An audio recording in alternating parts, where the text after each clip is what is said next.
आज के इस कार्यक्रम में मेरे साथ मंच पर विराजमान हमारी सरकार के मंत्री माननीय तुलसी सिलावट जी,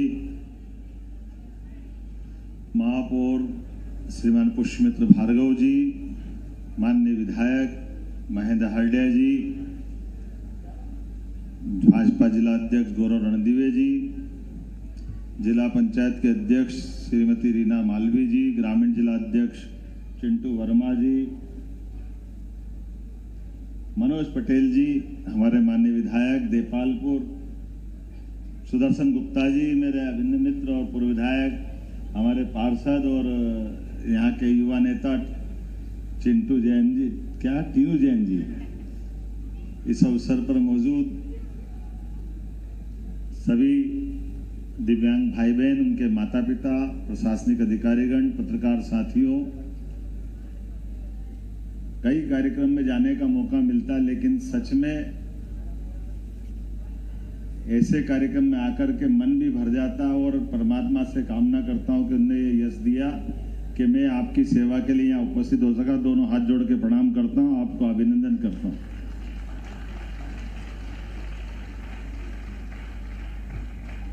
ये परमात्मा की लीला है।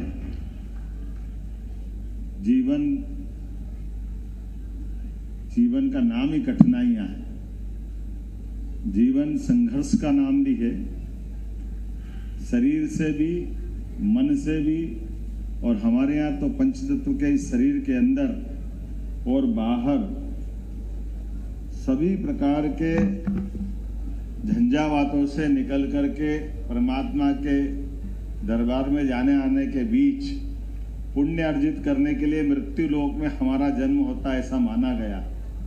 हमारी सनातन धर्म की संस्कृति में, सभी धर्मों में।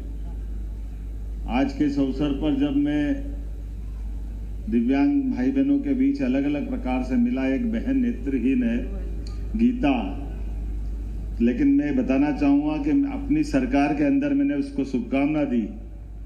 वो 12th की बालिका है। हमारी सरकार का अपने इस प्रतिबद्धता के साथ ये बताना चाहूंगा कि हमारे दिव्यांगजनों को भी पूरा मौका मिलना चाहिए। तो 10 संभाग हमारे हैं, 10 कमिश्नरी, उसमें से होशंगाबाद कमिश्नर हमारे नेत्रहीन है, उनको हमने मौके पे मैदानी पदस्थापना दी। ये मैदानी पदस्थापना बताती है कि हमारे में क्षमता, योग्यता, टैलेंट, परमात्मा ने एक आध गुण कम दे दिया तो कोई बात नहीं, उससे अवसर की कमी नहीं होती। IAS भी है और हमारे मैदान की पोस्टिंग के हकदार भी। और मुझे इस बात की प्रसन्नता है कि लगभग 6 महीने से ज्यादा का समय हुआ है, वो दक्षता से सारे संभाग आयुक्त के साथ कदम से कदम मिला के काम कर रहा है। ये अपने लिए गौरवशाली उस निर्णय की पुष्टि है जो हमने उनकी पदस्थापना के समय दी थी। और एक नहीं, अतीत के कालक्रम में हमारी तो लंबी परंपरा है। किन किन का नाम लें? अष्टावक्र महाराज जनक के समय अपनी विद्वत्ता के बलबूते पर, उनके बारे में तो ऐसा कहा गया अष्टावक्र के कि वो गर्भ के दौरान ही शास्त्रार्थ करने में समर्थ थे और शास्त्रार्थ में अपनी बात से, भाव के संप्रेषण से वो अपनी विद्वत्ता का अपने पिता से भी एक बार किसी विषय पर, उनके पिता भी बहुत विद्वान थे और पिता को गुस्सा आ गया और उनकी भी अपनी साधना थी, श्राप दिया, बच्चा पैदा हुआ तो 8 अंगों से अलग अलग शरीर का बिल्कुल हिस्सा ऐसा था कि बड़ा मुश्किल था। लेकिन अष्टावक्र ने हार नहीं मानी, अपने जीते जी शास्त्रार्थ से लेकर के सभी विद्वानों की सभा में जब भी कोई चुनौतीपूर्ण मौका आया तो हमेशा अष्टावक्र ने अपनी विद्वत्ता की छाप छोड़ी और वहां इस बात के लिए स्थापित कहा।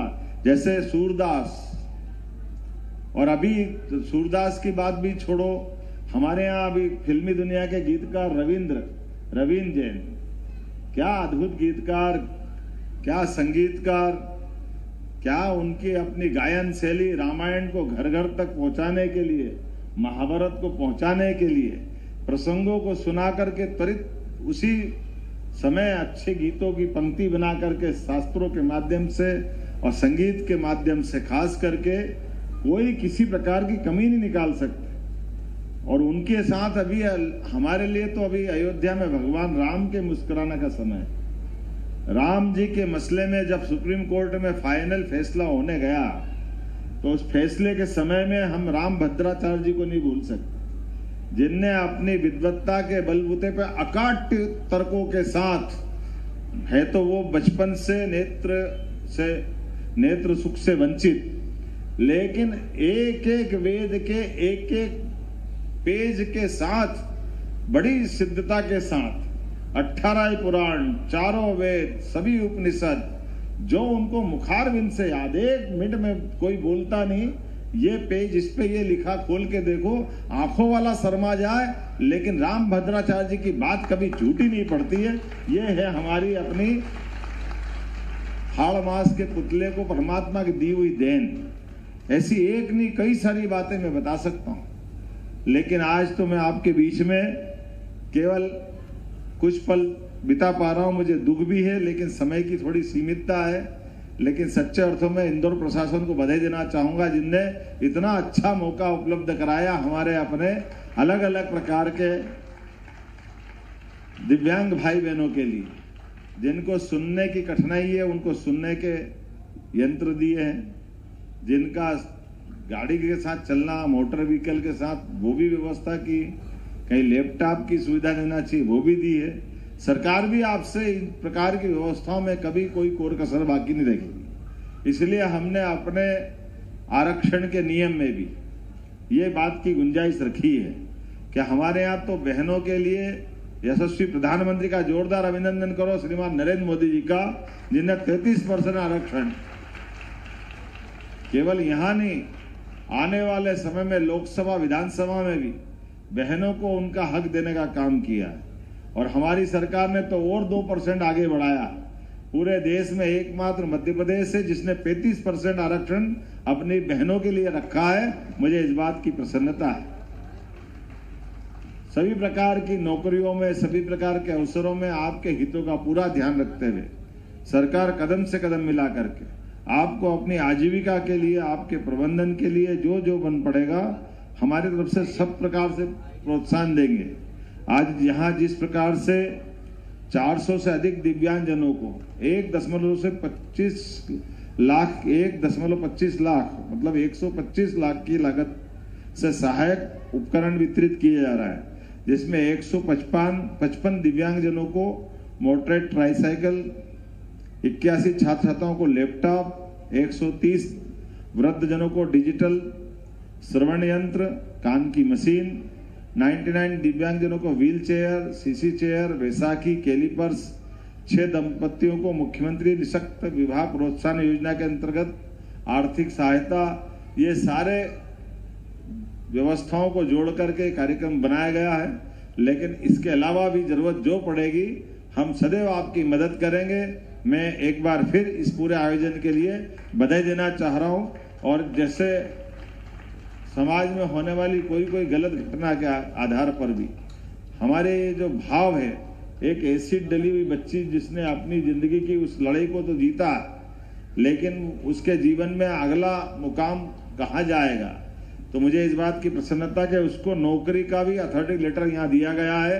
ये वाकई अच्छी बात है। हमारे बीच में इसी प्रकार से हाथ थाम करके जिंदगी के इस संघर्ष में समाज भी आगे बढ़े, सरकार आपके साथ रहेगी।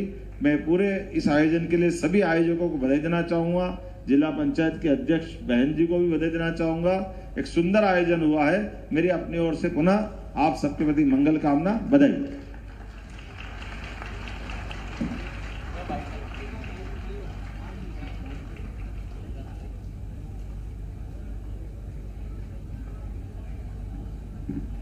और इसी के साथ हम माननीय मुख्यमंत्री महोदय का हार्दिक आभार व्यक्त करते हुए कार्यक्रम के समापन की घोषणा करते हैं। बहुत बहुत आभार।